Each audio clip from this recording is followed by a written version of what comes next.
I want to read some of the works of other poets.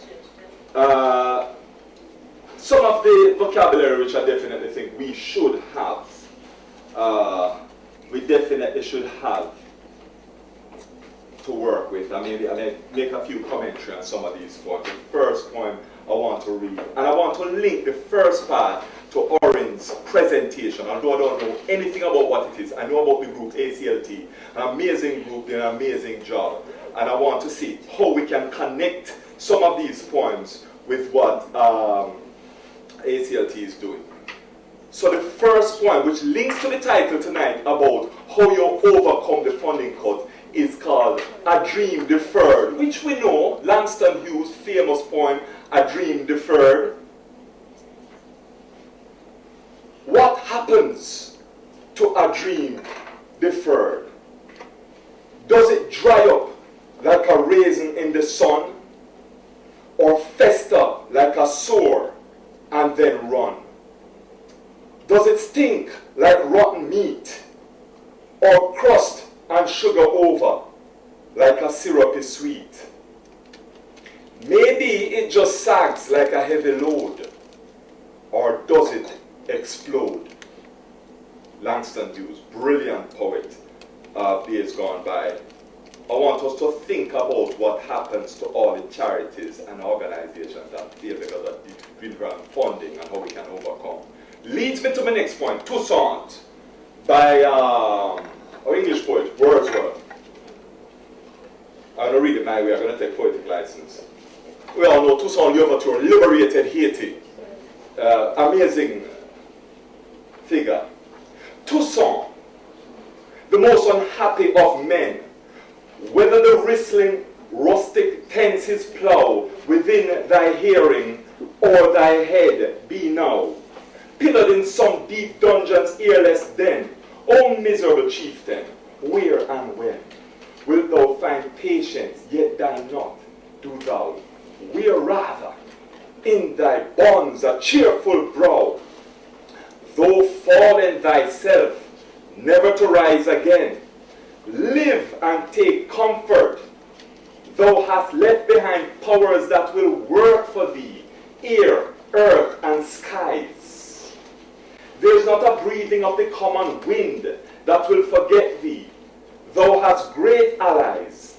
Thy friends are exaltations, agonies, and love, and our unconquerable minds. I'm suggesting that is what we need, especially this time, an unconquerable mind. It is what takes individuals and organizations through. It is not even necessarily organizational savvy. It is a determination to survive and to thrive. The lesson, moving on. Paul Laurence Dunbar is my absolute favorite poet, and I'm going to read two of his poems to close the first section and then go into my own poetry. Paul Laurence Dunbar, you must have died about 100 years ago, African-American poet who wrote some of the most amazing poems in my view. Life. He's a specialist at casting two different positions or perspectives. So this is a two-verse poem that can be viewed as the glass being half empty or half full. So life. A crust of bread and a corner to sleep in, a minute to smile and an hour to weep in, a pint of joy to a peck of trouble, and never a laugh, but the moans come double. And that is life. I pause here because it's a very depressing verse. I'm glad he wrote the second verse, using the same words and in his genius style, giving us a different meaning. A crust and a corner that love makes precious, with the smiles to warm and the tears to refresh us. And joy seems sweeter when cares come after, and a moan is the finest of foils for laughter. And that is life. Close this first section with the lesson. And this seems to me the essence of organizations that seem to reach out and help out. And isn't that what organizations and individuals ought to be? about the Good Samaritan who stopped and didn't just walk by. The lesson captures this sentiment. Another poem by Paul Lawrence Dunbar. My cot was down by the cypress grove, and I sat by my window the whole night long, and heard well up from the deep dark wood a mockingbird's passionate song. And I thought of myself so sad and alone, and my life's cold winter that knew no spring, of my mind so weary and sick and wild, of my heart too sad to sing. But even as I listened to the mockingbird's song, a thought stole into my saddened heart. And I said, I can cheer some other's soul by a carol's simple art. For oft from the darkness of hearts and lives come song that bring with joy and light, as out of the gloom of the cypress grove the mockingbird sings at night. So I sang a lay for my brother's ear, in a strain to soothe his bleeding heart. And he smiled at the sound of my voice and lyre, though mine was a feeble art. But at his smile, I smiled in turn, and into my soul there came a ray. In trying to soothe another's woes, mine own had passed away. Thank you. The works of Paul Lawrence Dunbar, which I recommend highly. Read them, recommend them to your children. They're amazing. A few of my own, and then we wrap it my section. Bring on. Orin. Slow down. What is your hurry? Why such a haste? Such a full diary, no time to waste. Slow down, a little slow down. What is your hurry? Why you rush so? You're making so much money, so many places to go. What is your hurry? Why go so fast? Your life is such a flurry. Your pace is such a blast. Slow down, a little slow down. Don't miss out on the scenery around you in your zeal for world domination.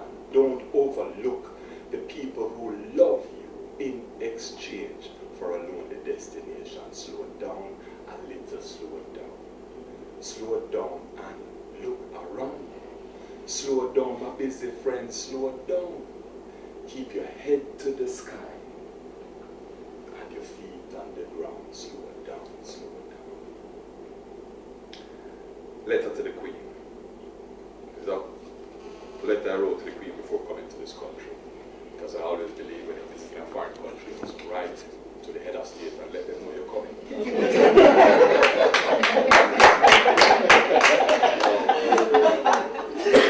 I wrote to the Queen, and I decided I was going to write in Patois because she's the Queen of the Commonwealth, and many languages spoken in the Commonwealth, she needs to understand some of them, so let me write in Patois. If she don't understand it, she should have a translator. But I decided that I should at least make the subtitle something she could identify with. So the subtitle is "A cat may look at a king," which is an English proverb which talks about equality. Cat be the lowest form of a creature. Dare to look at the king. It's about equality. Goes like this. My dear Queen Elizabeth from London, England. My name is David. I'm a raw-born Jamaican. I come to England for the very first time. I'm so excited, but just I jump and whine. Passport don't look about, and my ticket don't book. I can't wait for reach London for walk up and down and look. We say England cold and rain always a fall, so I go wear my straw hat, my galoshes and my overall. Them have a room in Jamaica, so English people walk fast and them kind of mad. They don't really care about that as long as them not bad. The ambassador where you send down, ice kind of freeze up in brain, but the hot Jamaican sun thaw it out and now him quite sane. When your people come down to Jamaica, we treat them like royalty. So when we come up to England, I expect the same hospitality. I don't really got nowhere to stay because I come up on short notice. So please, I'm asking you to fix me up a room in a Buckingham Palace. I'm not going to climb no wall like that, rich, what in the catch in your room. just I go walk past the garden and whistle my reggae tune. But I think I go fancy England food, so but I give it a shepherd's pie, strictly banana porridge and I tell food for you and I. But also when we come up like thief, you and I are going to be thick. Make sure you send Prince Philip to come pick me up and land at the airport then called Gatwick. You and I will drink some tea when we come, so write and tell me if you need anything. And by the way, may I bring a toast. So you want to come look for the king. To the queen.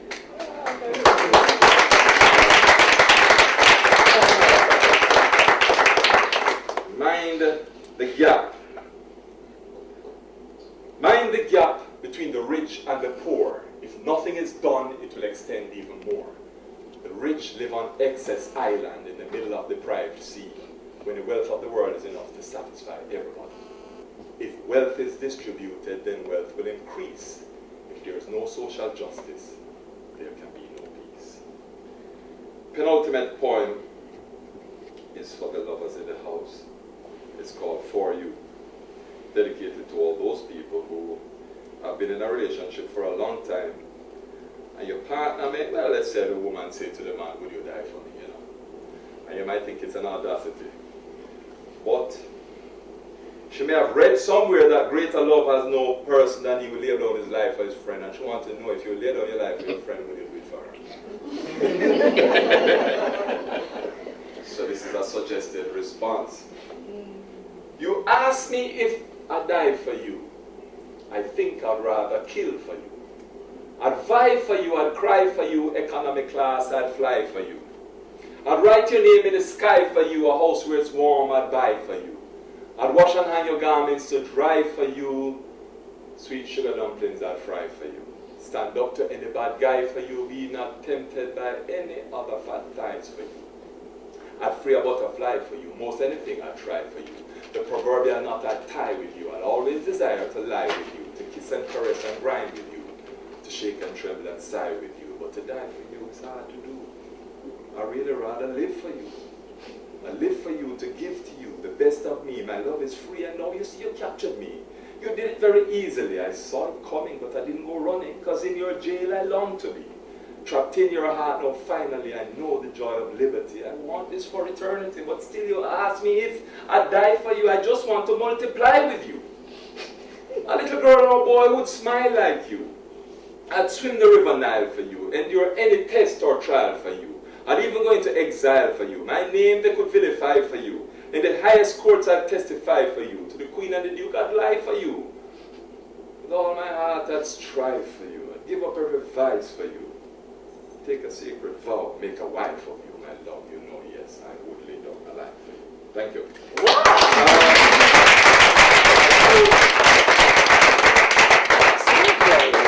I close with Cast Your Cares, dedicated to folks who are always there for people, always helping out, always at the end of the phone, and sometimes you wonder who's there for you. This one is for you. Cast your cares. You don't always have to be all right for everybody all the time. Sometimes you should express the worries occupying your own mind. It sends a message to others so they know you're a mortal too, and that they too can help you when you're feeling blue. You're there for everyone always, and on your spirit they feed. But who returns your generosity in your hour of need? Don't let them sap your energy. Don't let them suck you dry. Sometimes just have a breakdown and let them wonder why. Let them love you despite your weaknesses. They've drawn on your strength for far too long. Make them aware that even you have crises, and for you too sometimes things go wrong. And never fear to cast your cares on the one who is always true. Do rest assured in the knowledge of God's love for you. Thank you very much.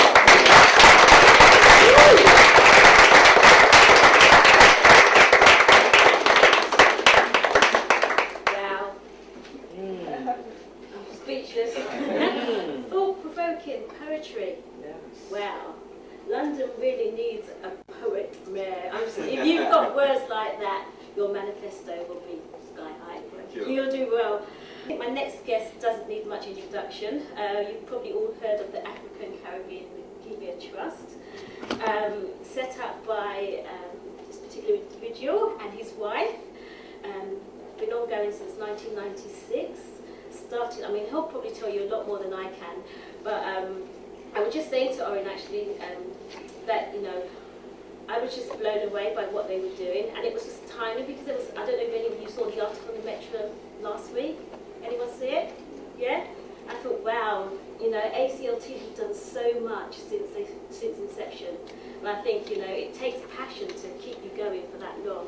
You know, and it's something that obviously they really feel passionate about, and something they want to spread the word about.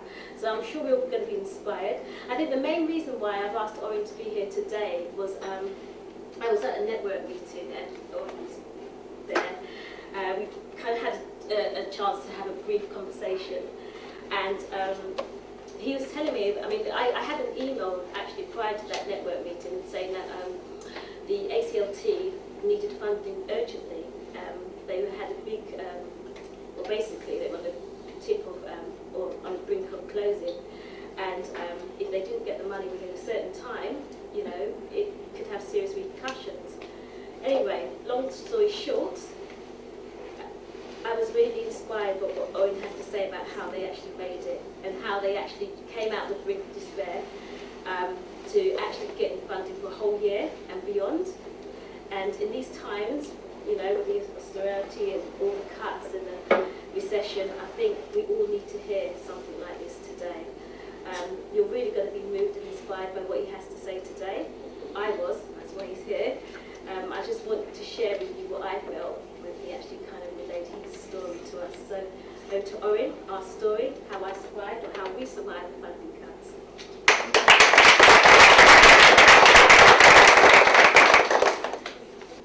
Good evening, everyone.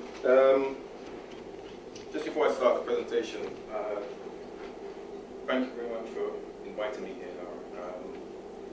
and thank you to the members for facilitating the needs of our community in terms of fundraising and the work that we do in our organizations and beyond to try and make a difference. What I'm going to try and highlight to you and take is part of a journey, a long journey which started hopefully many more roads and years ahead of it, and hopefully I can inspire and motivate you to take maybe a little bit of what we've done to further your advances in what you're trying to do, and vice versa, because I'm here to learn. You know, I'm here to learn off you and feed off you in a positive way and make this a mutual beneficial initiative. And interesting, I feel appropriate that I've come here at the same time as David here, because the poetry was poignant. I really did feel a lot of those, especially the last one, because I suddenly thought to myself, yes, I know where you're coming from. And we have a connection through family and the ACLT, and to, you know, that links into our subject matter, you know, in a timely way. So it's I just want to say thank you, and you know where I'm coming from. Okay. I shall start the presentation now, and it's called Our Story. And our story is about the ACLT, the African Caribbean and Cuban Trust, promoting bone marrow and blood donation, and in more recent times, organ donation as well. Trying to make a difference. The journey I'm going to take you on explains how I'm still standing in front of you in December, 2011. But before I get to that, I need you to understand how we've got to this stage, including the history, the background, the work that feeds into trying to get the funds to actually do the work. And the title, How We Survived the Funding Cuts. Introductions, myself and my soulmate Beverly DeGale, we co-founded and started this charity over 15 years ago because of an individual, someone very close to us, our son, my stepson, Daniel DeGale, who, just like many causes, it takes one person to be the catalyst to make a difference. Whether it's Stephen Lawrence, Damilola Taylor, And there are individuals out there who are here or sometimes not here who make a difference and create a cause and effect that touches all of us. In this case for us, it's Daniel. And the points I'm going to highlight here are various points. I'm going to take you through the journey, the barriers, Daniel's story, and so on. That takes us into where we are today and what happened in the last year. So I'll touch on all these points as we go through. Like I said, it starts with one, Daniel. April 93, a 6-year-old, 7-year-old boy is having a major battle against the most common form of blood cancer, leukemia. And Great Ormond Street Hospital, which is just down the road from here, when they finally got hold of him in that April, after being blue lighted, we live in Croydon, after really shedding blood for the cause, after being blue lighted in an ambulance, Daniel got to Great Ormond Street, and they said, thank God that this young boy is with us, because if another week had elapsed, Daniel would have passed away. The leukemia had taken hold of him in a big way, and he was being misdiagnosed because of his dark skin. They couldn't detect the fact that it's not flu-like symptoms and so on. This is actually a blood cancer, serious blood cancer, and a simple blood check proved he had the childhood form of cancer of leukemia, and he started 2 years of chemo.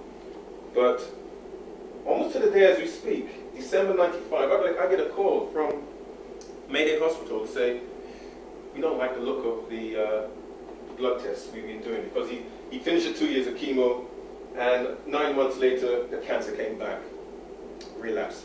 The word no one likes to hear, because when you hear the word relapse to do with cancer, it's back.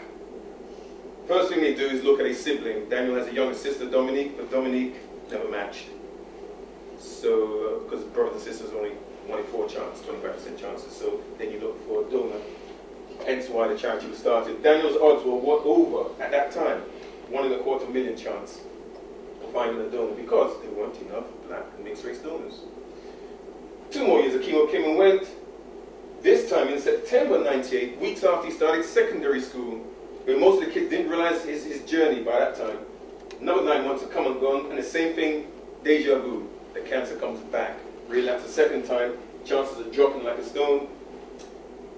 And by that time the charity had been going a couple of years, we made some inroads into the community, but we had to really push on hard. That was a very pivotal day, that Friday, because we went home really shattered, knowing that Daniel was coming home, and we had to tell him it's come back for the second time.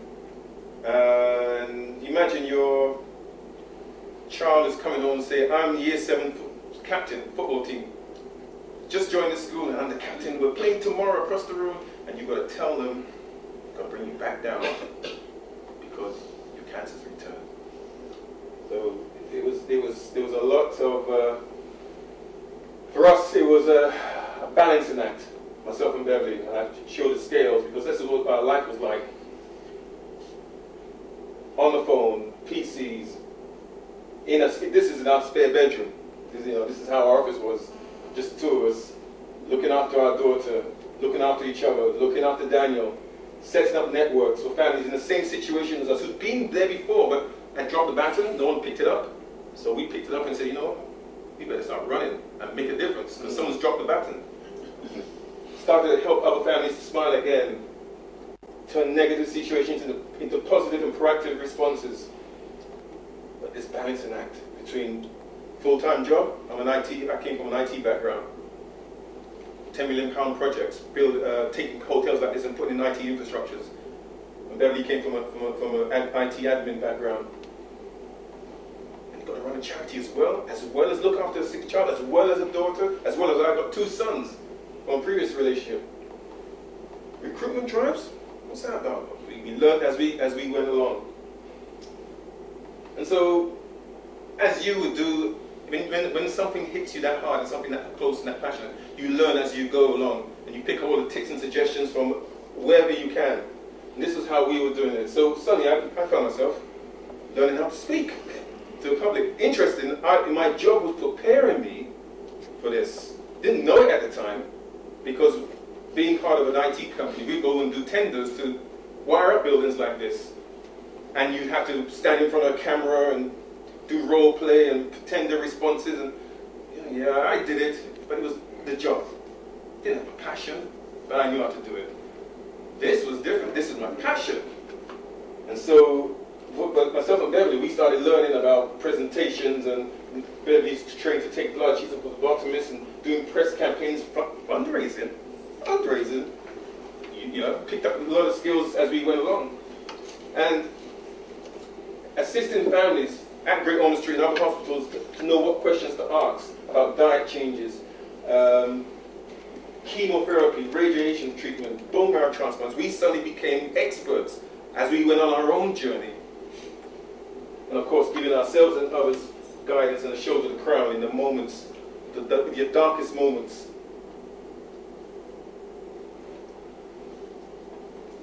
The charity as we were going along, this was it. In fact, it was always myself and Beverly, and we brought on in later years, much later years, staff members. And that's basically it. And volunteers give up their time. So it's a very small team, very small team. So the profile of the charity officially launched 2nd of June 1996. We launched on a Saturday, and we wanted to do it in a way that make us different, and so everyone would notice us. There used to be, if you can recall, by I think it's Chelsea Bridge, there used to be a crane with a bungee. You used to be able to do bungee jumps on there. Well, when we started on that Saturday, we did the Choice FM show, and young Richard Blackwood in those days was there. He was the sidekick, and he was there on the show. We left that show and went and did about 10 of us did bungee jumps off there to raise funds and make an impact, to raise funds for ourselves and to start this journey. And then we did granaries that following night, and that's how we started. We started fundraising for ourselves. And this is our journey. You heard me mention when we started this, Daniel's chances of 1 in a quarter million. Well, the reason why is that the two registries in this country have been going 23 years. The main one belongs to the Anti-Nolan Trust, named after another boy who needed a bone marrow transplant. But only 580 black people have ever registered in 23 years, which is why we picked up the baton and started running. We've now taken it to 36,000 and saved over 32 lives, including the actor David Harewood. And this is actual picture of David Harewood joining at the Notting Hill Carnival. I think it was 2005 or 6. Beverly's trained to take blood, and that's the actual shot I took when he gave a blood sample, and we put it through the system. And you'll see later the picture of him actually giving blood at the London Clinic just down the road from here. Footballer Clive Wilson and many other people who've done exactly this. And we've received awards for our work. Pride of Britain, Charity of the Year for the Notting Hill Carnival. We were also on the Pride of Britain judging panel the following year. There you see us picking up our awards from Dame Kelly Holmes and Gary Lineker, who knows better than most our journey, because his firstborn son, George, was diagnosed very small with leukemia. Thankfully, he didn't need a bone marrow transplant, and he's now a strapping 19, 20-year-old doing fine. But Gary understood exactly our journey. And the following years, as I mentioned, we were on the judging panel of Pride of Britain. We felt very honored, and it was a bit like the X Factor, because as you can see, certain people are there giving their opinion. But we felt very honored being amongst the elite of the judges there and giving our awards to people who deserved it. He's got nothing on you. He's got nothing on you, no one can. You know, and this allowed us to, be in the presence of civic people like Boris and Ken before. And it also brought on board celebrities who wanted to assist us in two ways. One, they're celebrities. They said, my celebrity can open doors to the media and other potential high-profile, influential people, and get other people, the community, to step on board because they're linked. Two, this lady here, they're black. They can register. They might be the donor. The Duchess she can't help us practically because she's not from our race. As you realize, race is important. But she said, you know what, I'm a mother, and I want to help, and I want to open doors if I can. And that's what she and all the rest of them and others have been doing for us for many years, on and off over the years. And organizations as well. We've linked with many different organizations that you see, you recognize, who we've collaborated along the way and make them look good, make them feel good. They open doors for us to be able to get to where we need to get to in terms of getting donors and potential influential people and potential funding along the way. And this is just a snapshot where we are. We have a little office just right back there. You can't really see it, it's hidden by the stairs.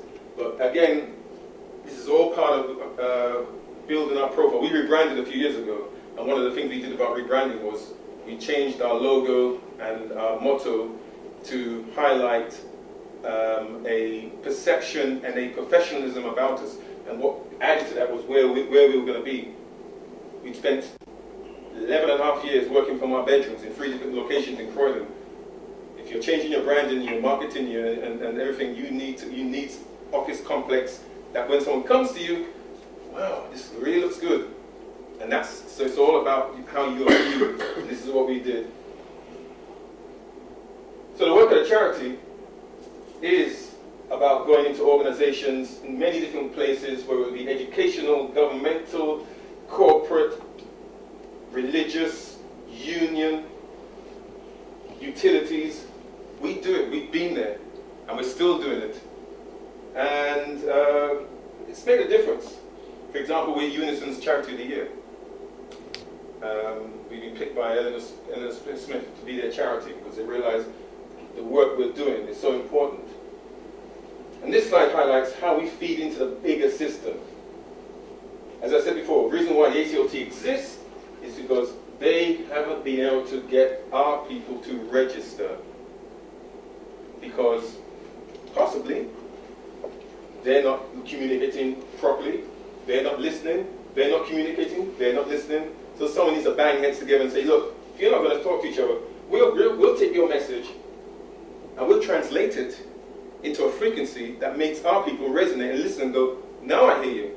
We all like a certain song, but we listen to those songs on choice because we want to listen on choice on that station alone, because that's the frequency you want to listen to. But it might be Kiss, it might be One Extra, it's the same song. Galaxy, exactly. But you see where I'm coming from? It's just taking the message and refocusing it and putting it on the frequency that makes you suddenly resonate. Say, yeah, I hear you. And this is what we've done over the years. So, that's where we've been going. But we've got a problem. A big problem. And this is the journey I'm going to take you on, the practical side, before I go to the fundraising side. Too many barriers, myths, fears, and taboos, whether it be blood, bone marrow, or organ donation. And the next slide, the visuals and the words are self-explanatory. And hopefully, this will work. We're proud of our sense of community. Oh yeah, we're very big on that. We try to help each other in any way we can. Except when it comes to saving each other's lives. Even if all we have to do is put our names on a bone marrow register. Not quite so big on that, are we? There are 24 times more white people than black on the UK bone marrow register. If you're black or mixed race, join the register today. Visit aclt.org and see how you could be the one to save a life. ACLT unites to fight leukemia. Speak to the hand. That's the problem that's out there. Speak to the hand. I'm not listening because I believe all the stuff that you can read on there. So I'm just going to get on my way. It doesn't affect me. Not my problem. But it is our problem. Because there's too many myths. We need to counter with the facts. So I'm going to quickly take you through the snapshot of what the myths are that needs to be countered by the facts. Blood donation. I gave blood 2 weeks ago on a Monday. And I was the only black person there. I was giving blood and I was facing the door coming in. And I was there for about a good hour before, actually donating blood was about 7 minutes, so I timed myself, but I could see there was one black person coming through, one Asian person, because too many of black people think, sure, you don't want our blood, you're going to throw it away. You're going to dash it, you know? It hurts. Experiments can be done with it. I might catch something. I have sickle cell trait, so isn't it a fact that if I have sickle cell trait, I can't give blood? It's a fact, isn't it? Or thalassemia trait, and it's a myth. Sickle cell anemia, that's different. We need blood. If you have the trait, no problem. And so these barriers are causing a problem because anyone from 17 up to 65 in good health can get blood. Once a year, twice a year, maximum 3 times a year, basically every 16 weeks. And as much as 1.4 million donors will give blood, which is 4% of the population. Out of that 4%, if you looked at it in football language, football parlance, terminology, if you said who's in the relegation zone of blood donors, third bottom would be Asian people. Second bottom, mixed race people. Rock bottom, those from an African descent, whether it be Caribbean, African, or whatever. And that's the problem. Because like I said, with sickle cell anemia and thalassemia major, we need it in big numbers. But we don't give. Let me say one thing. It's a good thing blood groups aren't race related. Because if it was, you would need HIV to wipe out the black race after people do it. Because we're not giving. But it's on tap. If you ever need it, you will get it, but it's coming from a white person with the same blood group. Because my O positive can go to Asians, blacks, Orientals, it doesn't really matter. It crosses the racial divide. But we're not represented. So this is one of the things we do, and we just highlight how Damien is showing how cool it is to give. You know, just chilling out. Like I said, I timed myself. 7 minutes was my best time, because I could see the clock over the entrance. I thought, yeah, 7 minutes. I spent 10, 15 minutes having tea and coffee and biscuits afterwards. And then I walked out, knowing I'd save potentially 3 lives, because it goes into the pot to actually go and save lives at the hospital probably the next day. The next one, myths and fears about the reason why the charity was started, bone marrow. Well, these are the myths that are out there. Isn't bone marrow bits of bone that's drilled out with a big drill out of your knee, your spine, your hand? Are they going to clone me, experiment with me, tamper with my DNA, give it to the police for profiling? Everyone says that's wrong. It's got nothing to do with that. I have sickle cell trait. That's my excuse. No, it's a myth. It's God's will. That's my excuse. We will pray.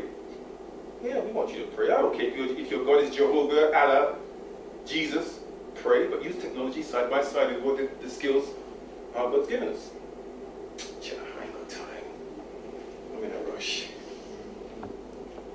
But Beyonce's playing, or Jill Scott's playing at the O2. Actually, I can change my schedule to be there for that, because that's what's in a lot of our minds. And so, and the needle phobia, especially when I see our youngsters going, yeah, blood. What do you think? You like my tattoo? Yeah, I like it. Where did you go? Yeah, I went down the shop. Was it a needle? Yeah. Did it hurt? Yeah. But you won't take a pinprick to save a life. Yeah, I didn't realize. And so we're trying to get our people to really think out of the box, because these are the facts. Bone marrow. And let me highlight one thing. I can speak openly about this. When it comes to black people, we love bone marrow. Because when we bite into that chicken bone and we suck out the marrow, yeah? Bone marrow is a fluid that sits inside the spongy tissues of the big bones in your chest, your hips, your arms, your leg. If I describe your bone marrow a bit like this sponge, you'll get the picture. We know how a sponge works. Dip it, it doesn't release the fluid, because the fluid stays inside the cavities. Your bone marrow works the same way. It's got cavities in the spongy tissue, and inside the cavities are the stem cells, and you donate the stem cells from one individual to another individual. But unlike blood groups, O positive to an Asian, to an Oriental, and so on, back and forth, not for bone marrow. Black people only match black people. Asians only match Asians. Orientals, and so on. So if it's mixed race situation, it becomes a bit more complex, because if it's a mixed race situation and that person is mixed between, say, black and white, then if they need a bone marrow donor, the likelihood is it's going to be someone of a similar type mix. So the two hardest groups to find bone marrow donors for are mixed race people, whatever mix, and people of African descent. The reason why black people have it the hardest is that we come from the biggest gene pool in the world. And so we're very diverse. So you need a lot of us in comparison to other racial types. Think of bone marrow donation like cars. If you drive a Mini and it breaks down, you can take that Mini to an engine place and say, take that Mini engine out, put a reconditioned one in, and off you go. Mini for Mini, Peugeot, Renault, black to black, white to white, because your bone marrow is like an engine, like a car engine. And if anyone wants to know what leukemia basically is, in crude terms, leukemia is when the car engine, the factory, the bone marrow system goes out of sync, no one knows why, and your bone marrow doesn't produce enough cells, doesn't produce enough red cells, so you become anemic, which is what was happening with Daniel.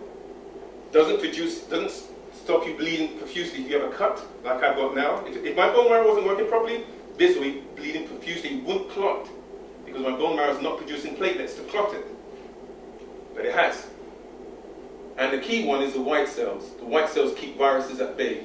You know, if you get a cold, you get over it quickly. Your bone marrow kicks in, gets it and knocks it out. But if your bone marrow is compromised like Daniel's was, instead of producing adult, like we are, white cells to beat down the virus. Come here, beat down, get out of the way. You shouldn't be here in this bone marrow.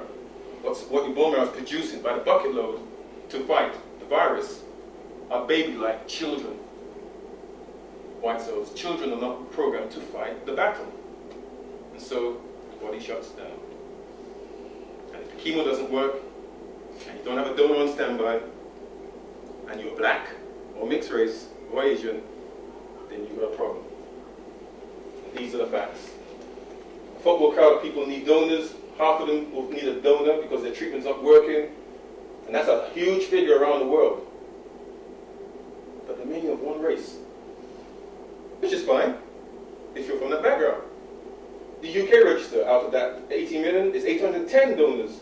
810,000 donors on the two registers between Anti-Nolan and the registry that belongs to the blood service, because they have a bone marrow registry. But again, it's overwhelmingly white, which is not a problem if you're a white Northern European. But if you're black and mixed race, instead of a one at best, a 1 in 4, 1 in 5 chance of finding a donor,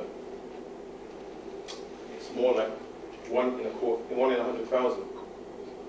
And so this is why the charity is doing what it's doing to try and change these odds, because it is becoming a bit like a lottery. Because that's the white Northern European, fine. But where are all the other ethnic groups?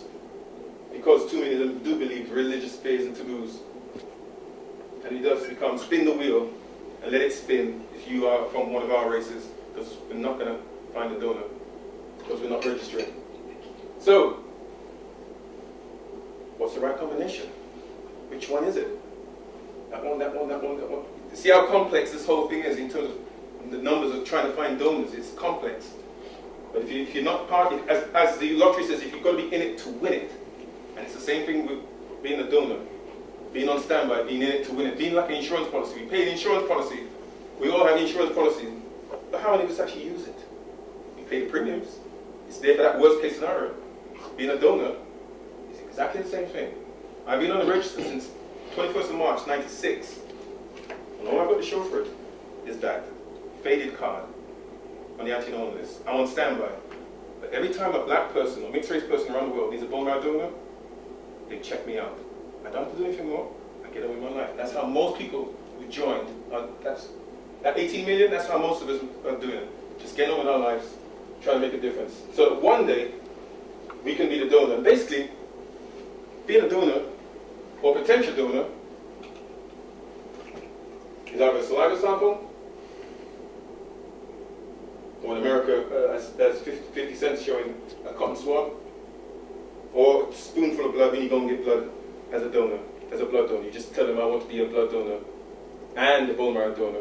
The only difference between the two is that there's a slightly lower age limit on this one, slightly higher age limit on this one. It doesn't really matter which one, as long as people get on to donate, and that's what it looks like.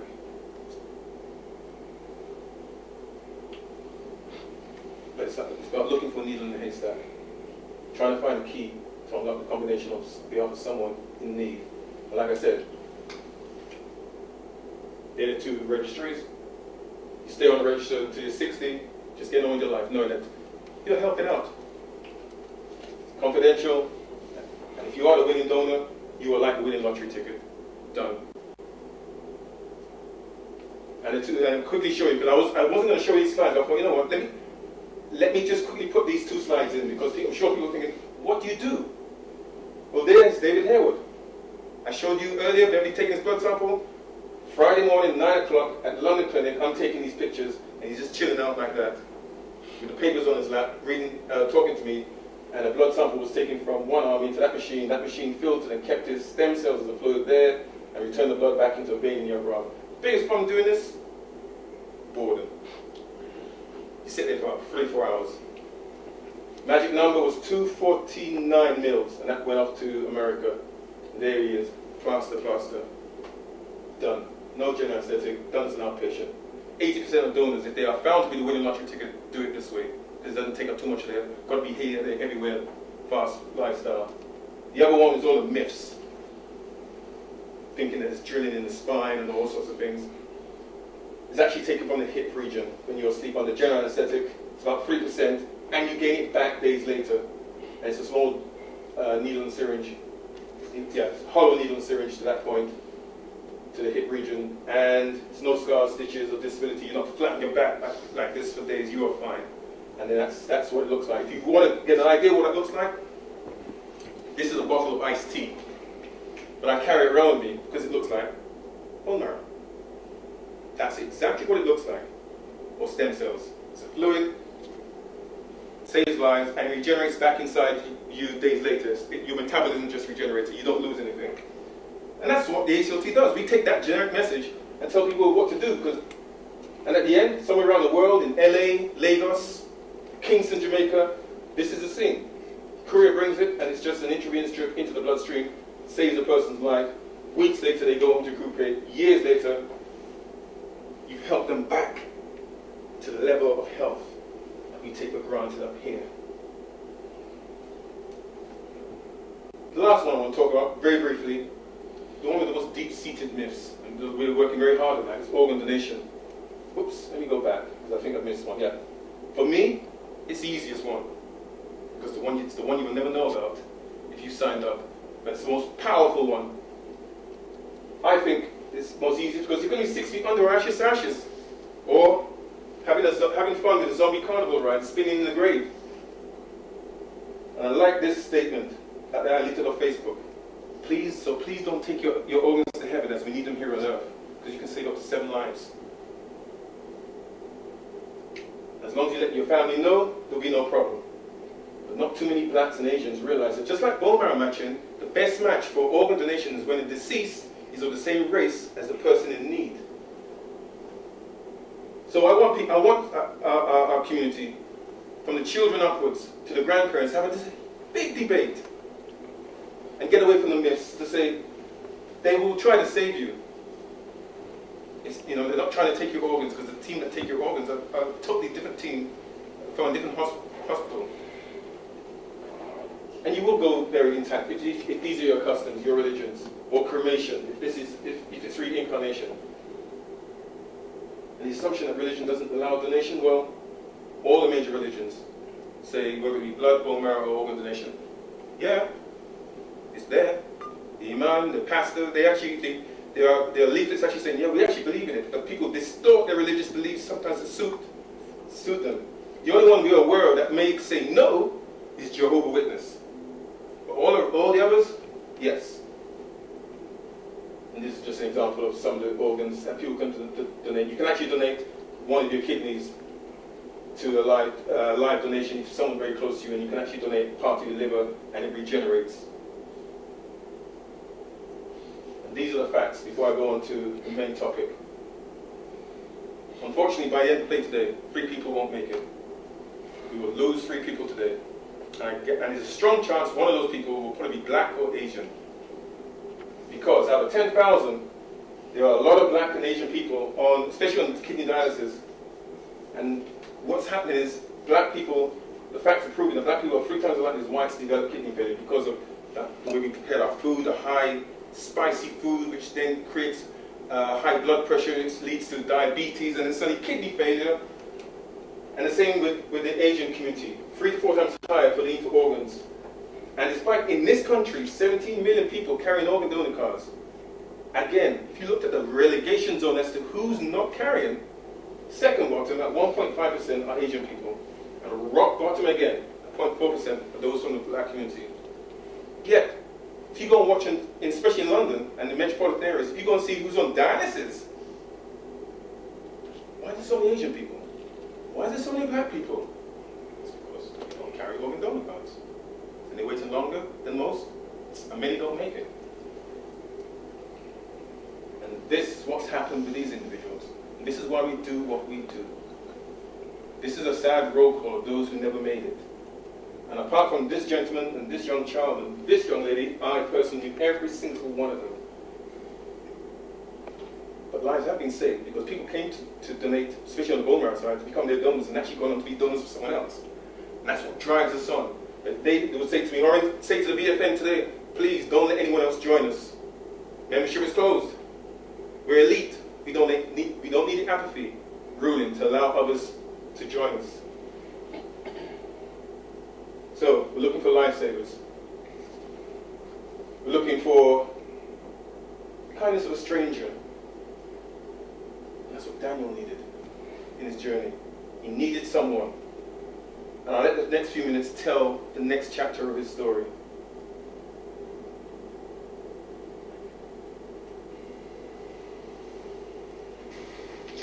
They knew it would be an emotional roller coaster, a meeting they'd been dreaming of for 5 long years. They travelled 4,000 miles and into a different time zone for their first face-to-face encounter with Doreen Carney. The tense atmosphere as they waited was excruciating. So it now really is just a case of waiting. The family in the room just behind me, their emotions have been geared to this moment when Daniel meets the woman who gave him the gift of life for so long. And that meeting really is now just literally moments away. My mind's blank, it's just anxiety now. I was trying to pass time, wait for what's going to happen. I'm so excited. And pins and needles, I didn't think I would be like that, but the closer it gets, the more excited I am.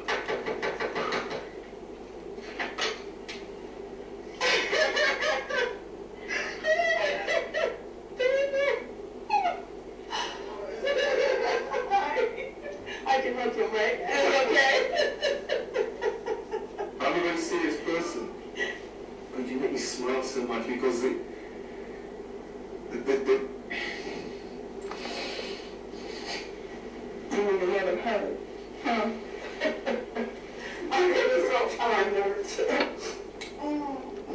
I feel like we've known each other for ages already, like we've known each other before, talked a lot, but now in visual it's just it's completely out of this world. And just seeing Doreen as she walked through the door, your emotions just go through the roof. And the excitement was far from over because Doreen had brought along some of her own family. Here's my young man.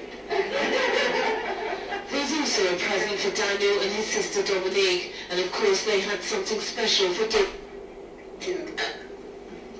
This is the moment Daniel received Doreen's bone marrow. When he was diagnosed, there were only a few hundred black people on the register. His parents' campaign to find a donor was backed by a host of celebrities, but it was still 6 years before Doreen was found. I just felt that I wasn't in this position by accident. You know, I did that for Daniel, that he would be whole and sound and well. So the emotions of that first meeting are now over, but Doreen has plans for her new family, as she calls them. She wants to show them her city, and this is Detroit, so the first stop has obviously got to be the Motown Museum.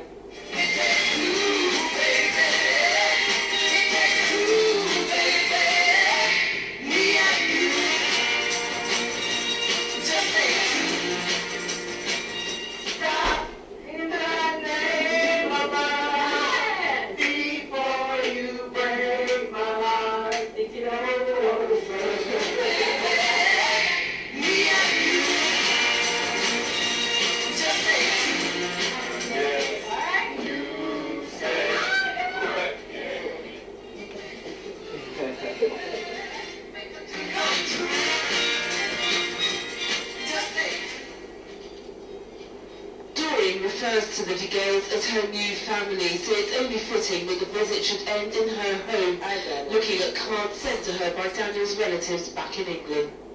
Thank you so much for saving the life of my cousin. We are all so grateful. God bless you. The bond which has already developed between Daniel and Dorian is obvious. They're separated by an ocean, but they know more than most that blood and bone marrow really are thicker than water. Ronke Phillips, London Tonight, Detroit, Michigan. That 42-year-old woman at the time, when she joined the registry, joined the medical registry just like you are right now in terms of listening to her presentation, and she gave a blood sample and was immediately, and I mean immediately, found to be the winning lottery ticket. They went back to her and said, whoa, I know you just started the journey, but you met a 12-year-old child. That's all she was told, that 12-year-old boy, Daniel DeGale. And so I like to say, you've got to be in it to win it. That's how this works. Sometimes you can be decades, never, but you can get lucky. And that's what Dorian did. But she allowed Daniel, from the age of 12, to pass his 12 GCSEs, because he got his transplant at the age of 12. He went on to pass 12 GCSEs, 3 A-levels, off to London Metropolitan University in Highbury, with a view to being at next year's Olympics as a graduate trained sports physiotherapist, and doing fine, inspiring so many, especially his peers. But Daniel was having some major problems with his blood. Nothing to do with cancer. He beat cancer. But to survive, Daniel had to get 3 to 5 units of blood per week to survive. Luckily, from white people who were giving blood, because that's what was happening. But he didn't survive. His body ran out of time. And we lost him on the 8th of October 2008. He was only 21. And what he's done, and the legacy he's left, is that he's still saving lives in a huge way, because the inspiration of what this young man said, I've got a second chance, I'm going for broke. If you got good health, go for it, because trust me, you never know what's coming around the corner. And that's what Daniel represents. And Croydon's Parish Church, which is the biggest church in Croydon, was absolutely brimming with over 1,000 people. Alistair Stewart, Duchess of York, Richard Blackwood, Rudolph Walker, they were all there to pay homage to this inspiring young man who's made a huge difference on health issues in this country and abroad. But Daniel lives on, because now, first week in October, Black History Month, hundreds of people around the country, black people, are saying, you know what, I never give him blood. And I'm going to, as an honor to this young man, that's what I want to do in Daniel's name. And that's what we're doing now. And this, we've done it for the third year, we're getting record numbers. And the blood service are going, wow, why can't we do this? We need to work with the ACLT. And so this is what's happening. And so we're trying to find heroes. Whether you're a hoodie, whether you're from the clerical, whether you're a Muslim, whether you're a b-boy, we don't need to see your face, we don't have to know your name. Look inside, there's a superhero waiting to break out. And that's how we look at it. Save the world, register, save the world one life at a time, register here today. That's what the ACLT is about, because still there are people needing help. White, black, Asian, mixed race. This young man I put on only 2 days ago is in a desperate race of time in America. And he's using social media to try and find him a donor around the world. He's Asian, but he needs an Asian donor. And so this is what the charity does. This young girl who was in my office just before I left, she's just turned 3 years old. She doesn't need a bone marrow donor, and her name is Neita, heaven spelled backwards. She's got leukemia. And hopefully she'll finish her treatment in the next 6 months. But her mother wants one of us to be on standby, just in case the worst case scenario happens, and the doctors can go, no problem, Neita. We've got one in Leeds, we've got one in London, because the work of the ACLT putting people on standby. And so we're looking at heroes, like this lady who tried to help Daniel at one of our drives and ended up being a donor from an African American girl, or Damien, showing how cool it is to give blood. Our political heroes, the heroes that I talked about earlier. And as you saw in the video, success can come out of it.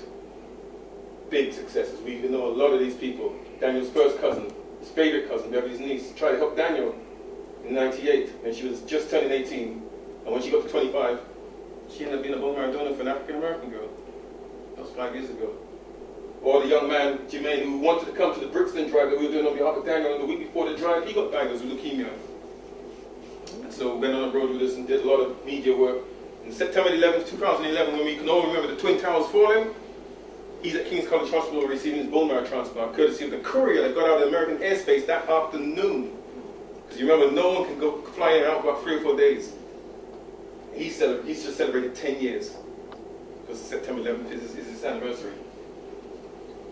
So, all that success, going forward, yeah, charity's doing well. Saving lives, making waves. We want, we're creating ownership of our own environment, making sure there's enough products for our communities, whether it's bone marrow, blood, organ donation, positioning ourselves in a place that ultimately will help our community, whether on health or just being seen to be, you know what, ACLT can do it, we can do it. Strategies, short term, medium term. We've done all this. We're actually just starting to get into this zone. Myself and Beverly have sat with the registries and learned from them. Members of the World Marrow Donor Association, the umbrella organization for bone marrow purposes. We sat there and learned and soaked it up because we know where we want to take this. Trying to increase our financial donations. Struggle, as we know, but we will start to do it slowly but surely. And looking forward, the long-term 5-year plan, yeah, we want to be in Jamaica, Trinidad, Ghana, Nigeria, with a local organization, not doing the work, but actually showing them how to do the work, so we can say, there you are. We're at the end of a phone call, Skype us, we're here to help. And all the rest of the things, so we can get to 60,000 and beyond and find more donors. That's part of our plan, our strategy.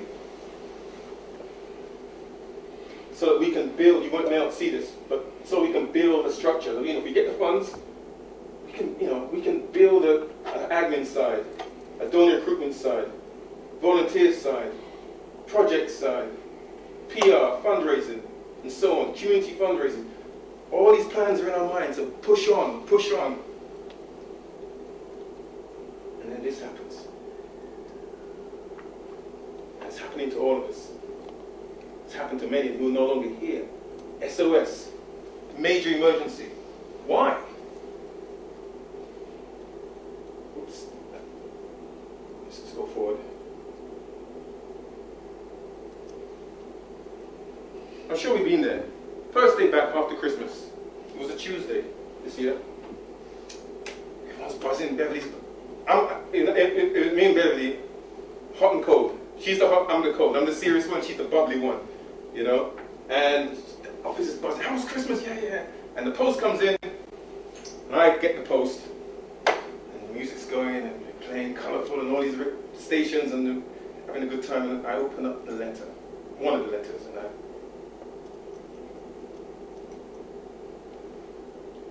big lottery grant.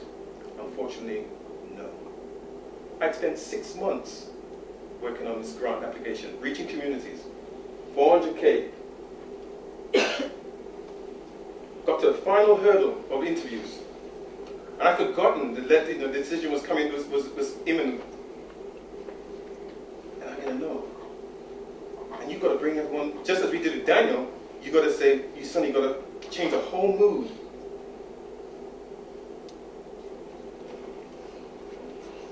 And I look at the crystal ball and I can see, geez, we don't have much funds in the pot. I was really dependent on that. We got to the last stage and they said no.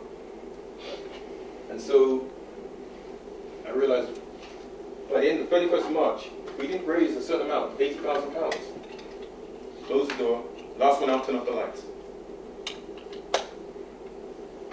A lot of people were thinking, and I've heard it tonight actually, in earlier before we sat down. There's a public viewpoint that the charity is well supported, but surely the National Health Service are paying you money to do this work. Actually, no one must be paying you. Celebrities must be paying you, let alone the public supporting you. None of the above.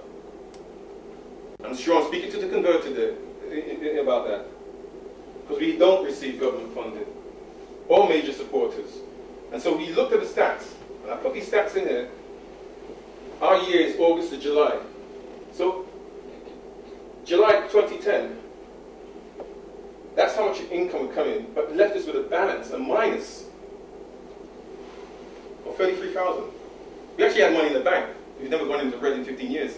But if you looked at the sort of the turnaround, that's what was really shown on our balance sheet going into August last year. And all, as I said, all our incomes come from small ad hoc public donations, proactive, reactive, events, sports, challenges, entertainment. And so when I looked at the financial income at that time, beginning of this year, end of last year, we were minus 34,000. And the revenue from these activities was diminishing fast. So, SOS, got to have a plan. That same afternoon, once I told everyone and the music died, and the reality check kicked in. Strategy, emergency meeting, brainstorming. First thing we did is contact our volunteers and said, please do not put it out in the public domain. But of course, that didn't happen. Because within hours that afternoon, that evening, suddenly Facebook was talking about this. Like, we told them not to, but they had our back because they realized they needed to do something. And because we only had 50,000 in the account. That's all we had left. Like now, January, Christmas, January, February are quiet months of fundraising. So if you want 50,000, it ain't gonna take you far. And so we started to appeal social media, ethnic press, TV, radio, word of mouth, that we needed the community, the black community, and the wider community to help. So we started giving them ideas how individuals and organizations could work. And we highlighted verbally and through the internet. These are difficult times, but we really believe that the community we hope the community would rally and show the spirit. That helped Daniel and others before, because when we had the High Daniels campaign, we had hundreds of people trying to help Daniel. We wanted to create that vibe again. As it says, a mighty river starts with a single drop, and we said, you know what, let's give people ideas. And this actually came from Martin J, the DJ at Choice FM. He said, look, 5,000 people give £5 a month for 3 months. Done. Let's put the word out there. Let's really get our people rallying. Checks, cash donation, in-person, fundraising at schools, colleges, universities, and so on. Network, club nights, recommending a key contact. Create, and this is one of the things, first thing we did, we created 2 pages. A Virgin Money giving page, which was our lead page because their costs are less than Just Giving.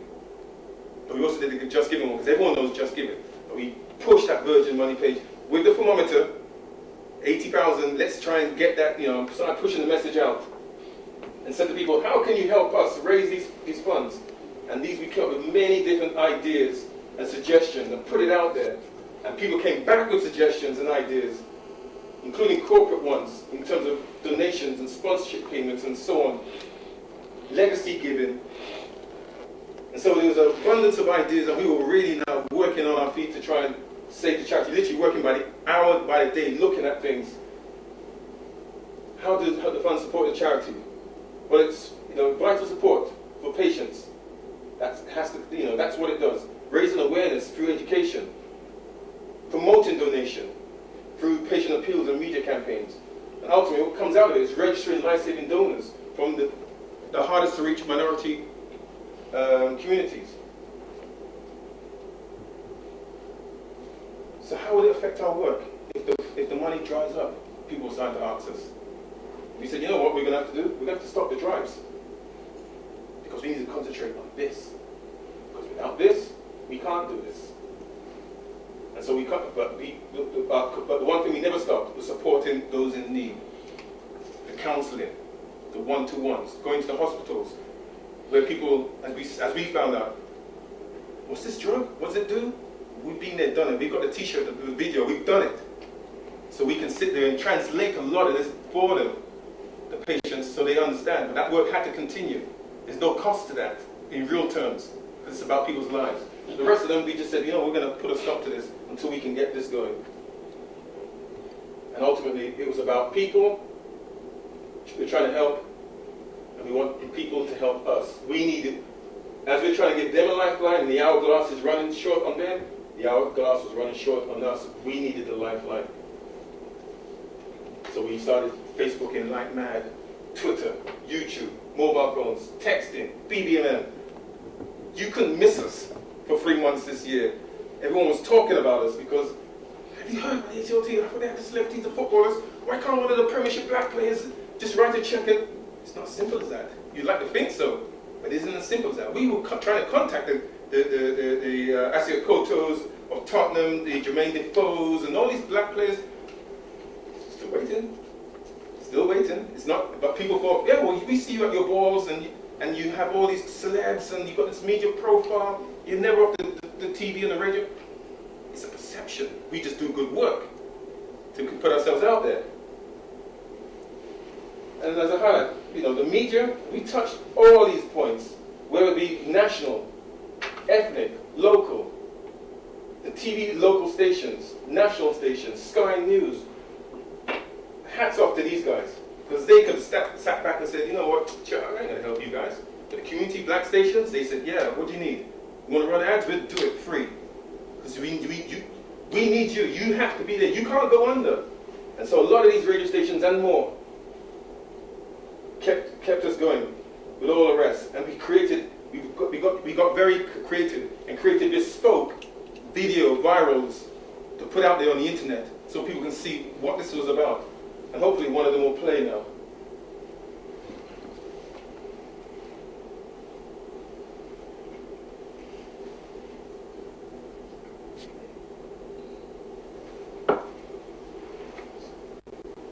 My name is Beverly DeGale, and this is my partner, Orin Lewis. We are the proud parents of Daniel DeGale and co-founders of the African Caribbean Leukemia Trust. Our purpose is to raise awareness and recruit potential bone marrow and blood donors. To date, we have recruited over 35,000 potential bone marrow donors, and we have saved countless lives. However, the ACLT now needs a lifeline. We've launched an emergency appeal to raise £80,000 before the end of March, or else the charity will close. So please can you log on to aclt.org and donate what you can. Thank you.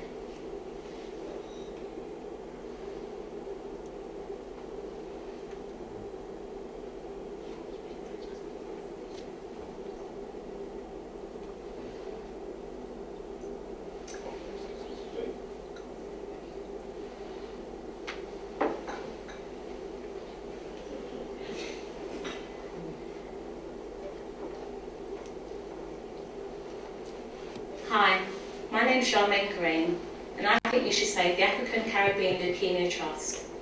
My 3-year-old daughter has leukemia and may need a bone marrow transplant. I want there to be a match waiting for her.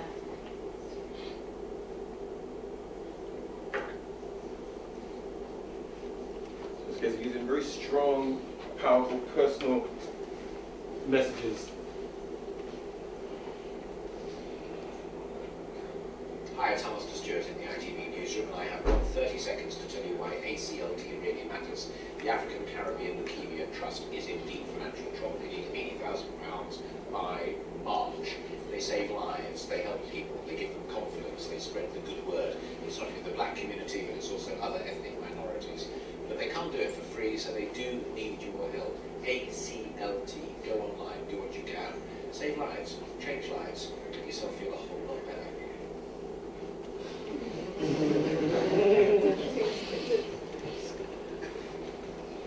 Give me 10. Please donate £10 to the African Caribbean Leukemia Trust. We need to save this charity. Please try and get one of your friends to donate £10. In turn, they may get another friend to donate £10.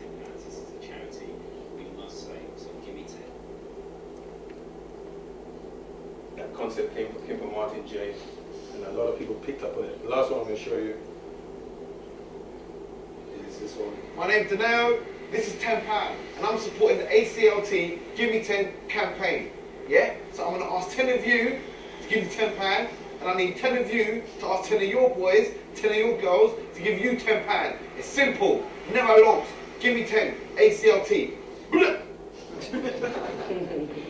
So you can see we utilize different people from different generations to spread the generic message about trying to save the charity, and we also use technology, like we had a text message where people can just use it. Everyone's got a mobile phone, like, and we always have it in our hands. Oh, this, okay, I ain't got cash. Yeah, I can text. Takes seconds, £3. And we went out and plugged them in and started doing that in many areas, in concerts and theatre nights and all sorts of things. Direct debit forms, that started to pick up because people realized, I can afford £3, £5 a month. Yeah, it's simple. I just haven't bothered. Go online and do it, or give me the paper copy. And as Martin highlights, it's just £10. Or Simon Webb, as Trevor highlighted in the video. Robbie G, and there's many, many others. Idris. Or the cleaners in our office. Or school children at Trinity School. Or the club night, roast, who raised thousands for us. Alexander Burke, Zumbathon, which we're doing again next year. All these things raise funds and make people feel good about themselves. They get enjoyment and helping a cause, let alone the volunteers. ACLT volunteers who said, you know what, we just need to be out there with the buckets, making appeals at whatever level. We're not proud. This is about saving lives. Means to an end. And in the end, we did it. Because the community busted a gut. And we got that £80,000 with the help of the community to keep saving lives, despite the fact there's a deep financial recession which is getting worse. But, we tipped our hat and said, thank you. We're going to take them on this journey to keep going. And how people did it? All of the above.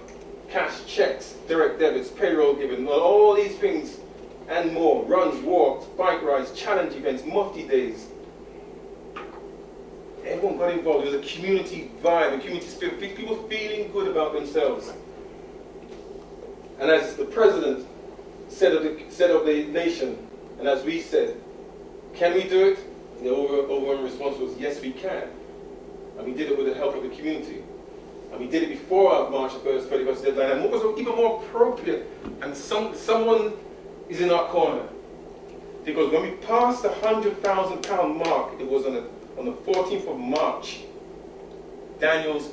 what would have been Daniel's 24th birthday. We could not believe, you couldn't script it. It was like 6:30 and they're like, yes. And in the end we raised over 121,000 because we still believe in miracles. So how did we do it? Well, it was down to the community. Many, many individuals helped us and put on well over 100 fundraising events. We've actually we had a meeting just today, an internal meeting looking back over the year. Spent 4 hours talking about it. And since March, we've actually done collectively this year, we've done 262 events. We've got 7 left this year. And it's been all this and more. Buckets at railway stations, to Zumbathons, to auctions, to fancy dress cake sales, bachelor celebrity auctions, football tournaments in Daniel's name and others, and so on, sponsored full body wax. Someone did it, and to raise funds for the charity. People just became very creative. But we never lost hope.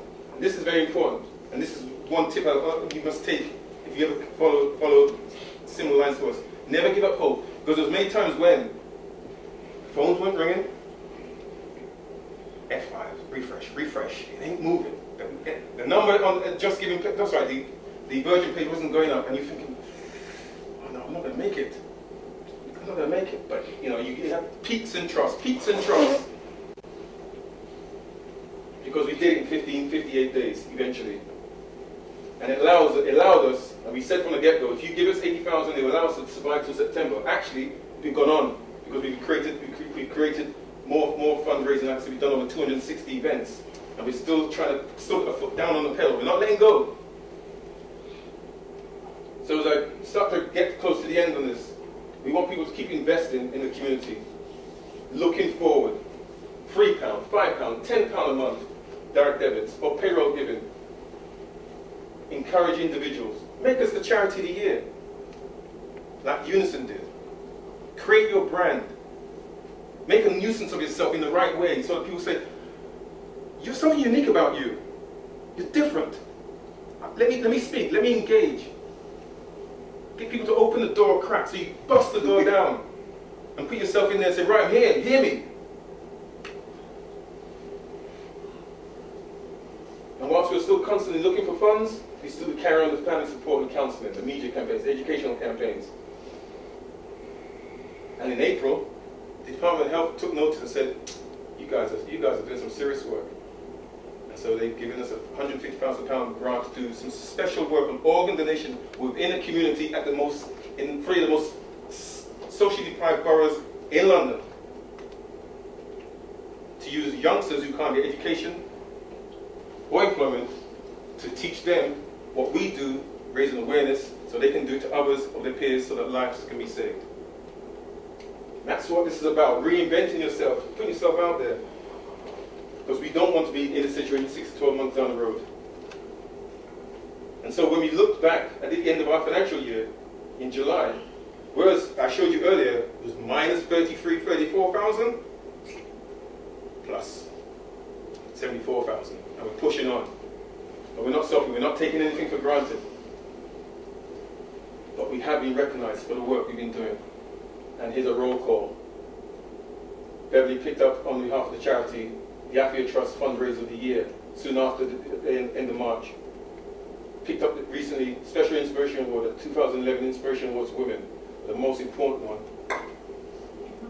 Queen's Honours List. The highest recognition, the OBE, for services to healthcare. That you utilize, whatever the recognition, you utilize it to take you forward. Because people have recognized that this lady is very special. The cause is very special. And so we want to keep pushing on to achieve goals. So we don't forget who helped us. Small group of special friends who said, don't pay me, but I specialize in marketing. I specialize in PR. I specialize in this. I want to help. And we got a little small team together and they helped us on marketing and PR and so on, and media. The volunteers, the ACLT volunteers who started that Facebook and pushed the word out, they just, with a special mention of a young lady called Caroline, who was one of his team, who was just so special and made things happen, just put themselves out there.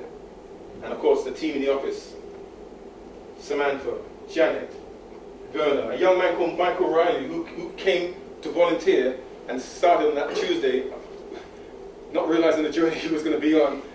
Oh, I didn't realize he was going to go on this journey, but yes, he was part of it, and it was 24/7, but we all believed in it, and they had faith and got us to the finishing line. Because coming out of this, we want to get to the 60,000, because cancer touches one in 3 of us. Our aim is to try and get 500,000, double our normal amounts. We've now taken on a fundraiser, statutory and trust fundraiser. We're going for broke. We're going for broke. And if we don't get there, it's not because we haven't tried, because we don't want to we're doing this. Oh, fundraiser, PR, donor recruitment, no. Fundraiser, you do what you have to do. You do your media, you do this, we really want to now push the boat out. Now we've got that lifeline. And find sponsors to help us educate this positive healthcare, which is vital to all of us in this 21st century to save lives, change lives. My name's Phil. My name's John. I'm 19 years old. I'm 19 too. I've got leukemia. I've got leukemia. Chemotherapy didn't work on me, nor did radiotherapy. They didn't work for me either. So now, a bone marrow transplant's my last hope. It's my last hope too. They found me a matching donor. They can't find a donor for me. I'm white. I'm black. I'm having a transplant next week that could save my life.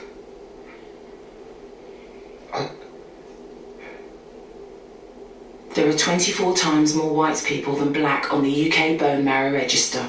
If you're black or mixed race, join the register today. Visit aclt.org and see how you could be the one to save a life. ACLT unites to fight leukemia. We don't want people touching straws looking for a needle comparison to us with good health to good old age. And if you're black, mixed race, or Asian, and need a donor, this will get worse. So we're saying to people, choices. Need your help, time is running out. Choice is yours. Because as this famous old song, which I'm sure a lot of us can remember, R&B classic, says, and Daniel represents this, we cannot wait, the time is now. We must challenge ourselves to be better. Don't let anything stand in your way, whether it be fundraising or whatever your purpose is. Ain't no stopping us now, we're on the move. And on that note, on the move, the next short 2-3 minutes highlights what we're trying to get people, especially our young people, to do and break certain perceptions.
Change your direction to reach your goal.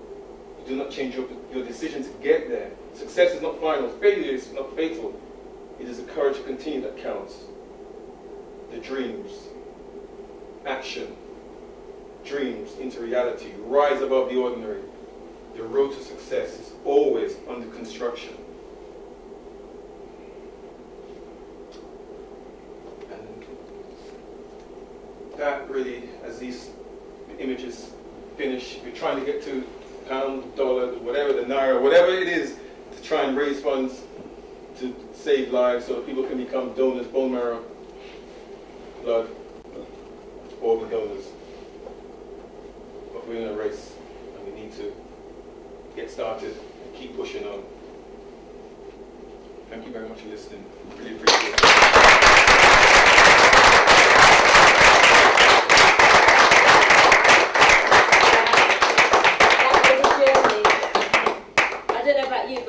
As I was watching that, the motto of the story kept coming to me: persistence pays off, don't give up. And I think, there is certainly an analogy there in terms of the funding and in terms of what we've gone through. Because every story has a his story, and that's his story. I just wondered, in terms of your volunteers, how do you keep them going? How do you keep them motivated? Is it that they're passionate, or? It isn't easy. It is a case of keeping it fresh in their minds, what the bigger picture is in terms of, it's about, in our case, life and death. And everything else is immaterial in between.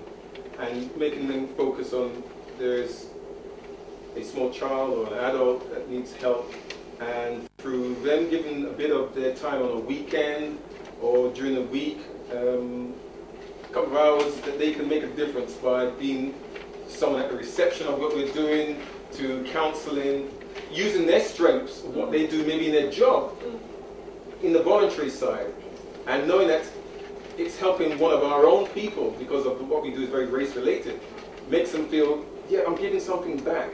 And so when we had the SOS campaign, they just said, we got your back. We're going to go out and create waves and go to the club scenes and do all sorts of things and say, look, DJs, can you put a £1 donation off top that goes to the charity? And so they became very creative in their own ways, and so we just kept firing keeping it real for them and making it personal. If you can make it personal for the individual involved, they will always want to be there. The conductor, and it's one of those old route masters, you jump on, and you do your bit, and then you jump off and get on with your life. But the bus is still going. And whenever you want to jump back on, volunteer, we'll still be driving it. We'll still be ringing that bell, because the ACLT bus will still be there trying to save lives. You just jump on and off, family, careers, or whatever. And that's how we make it always open and transparent for them. That's excellent. And the other question I would ask is that, obviously, you've been going since 1996, is it? June 96. And obviously you rallied around this for support and whatnot. And, would you say from 1996 to date, your journey, that we as black people still don't support our own? Or would you say that's a fallacy, or is that something that we need to improve? We need to improve. We had this big debate in our meeting today about it, and it depends on generations. We were debating about it, and yes, we're finding it's hard, and at times it gets harder to inspire our people to say, to realize, I know it's not my problem, but in this recession, it's just me, myself, and I, and there is a bit of that out there, and you do comparisons, because when you realize, well, major recession, but children in need just raised a record amount of money in a recession, and comic relief, major amount of record numbers. So people have got the funds if they want to, but our community, as we found in 15 years, to get this equivalent response to, say, the white community, we have to dig deeper, harder to get it. But when we get them, they are loyal to a foot. We saw it on Saturday. We were doing a show in the Fairfield Halls, and they listened to me talk, and it was just myself and Beverly, and they inundated us with funds, change. They said, we want to help, we want to do something we didn't know, we didn't realize this is our opportunity. So you just got to be there to do it for them. But with our community, you've got to dig deeper to get the response. We found it on the bone marrow, we found it on financial. But if you dig and tap and get to that frequency correct with the message, move out of the way everyone else. Black people can do it better than anyone else. And we can. Can we do it? Yes, we can. I think we can end on that note.